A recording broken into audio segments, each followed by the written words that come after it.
മലപ്പുറം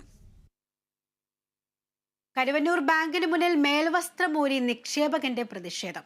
ഇരിങ്ങാലക്കുട മാപ്രാണം സ്വദേശി ജോഷിയാണ് പ്രതിഷേധവുമായി രംഗത്തെത്തിയത്. ഇന്ന് രാവിലെയാണ് ജോഷി പണം ആവശ്യപ്പെട്ട് കരുവന്നൂർ ബാങ്കിന്റെ ഹെഡ് ഓഫീസിലെത്തിയത്. കരുവന്നൂർ ബാങ്കിന്റെ CEO Rakesh K R, administrative committee അംഗങ്ങളായ ശ്രീകാന്ത്, മോഹൻദാസ് എന്നിവരുമായി ചർച്ച നടത്തിയെങ്കിലും ബന്ധുക്കളുടെ പേരിലുള്ള മുഴുവൻ നിക്ഷേപ തുകയായ 60 ലക്ഷത്തോളം രൂപ ഒന്നിച്ച് നൽകാൻ സാധിക്കില്ലെന്ന് ബാങ്ക് നിലപാട് സ്വീകരിച്ചു. ഇതോടെയാണ് ജോഷി ബാങ്കിന് മുന്നിൽ മേൽവസ്ത്രം ഉരിഞ്ഞുമാറ്റി പ്രതിഷേധിച്ചത്.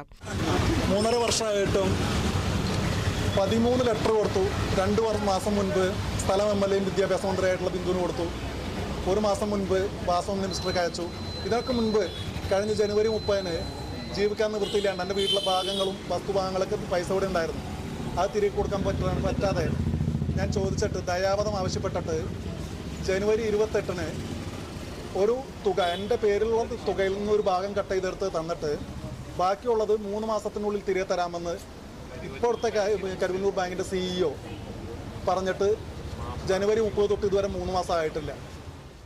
ജോഷിയുടെ ഭാര്യയുടെയും ഭാര്യാമാതാവിന്റെയും സഹോദരിയുടെ മകളുടെയും പേരിലാണ് ഇനി 60 ലക്ഷത്തോളം രൂപ നിക്ഷേപമുള്ളത്. ജോഷിയുടെ പേരിലുണ്ടായിരുന്ന 28 ലക്ഷത്തോളം രൂപ മാസങ്ങൾക്ക് മുൻപ് ചികിത്സാ ആവശ്യങ്ങൾക്കായി നിരവധി സമരങ്ങളുടെയും മറ്റും ഭാഗമായി തിരികെ നൽകിയിരുന്നു. കഴിഞ്ഞ മെയ് മാസത്തിൽ തന്നെ ജോഷിയുടെ ബന്ധുക്കൾക്ക് ഗഡുക്കളായി 5.25 ലക്ഷം രൂപ തിരികെ നൽകാൻ ബാങ്ക് തയ്യാറായിരുന്നുവെന്നും എന്നാൽ ജോഷി തുക സ്വീകരിച്ചില്ലെന്നും ബാങ്ക് അധികൃതർ അറിയിച്ചു.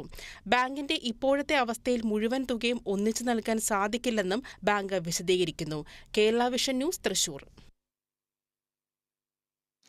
ഇടുക്കി ഇരട്ടയാറിൽ കുളിക്കാനിറങ്ങിയ 2 കുട്ടികളിൽ ഒരാൾ മരിച്ചു. കായംകുളം സ്വദേശി 13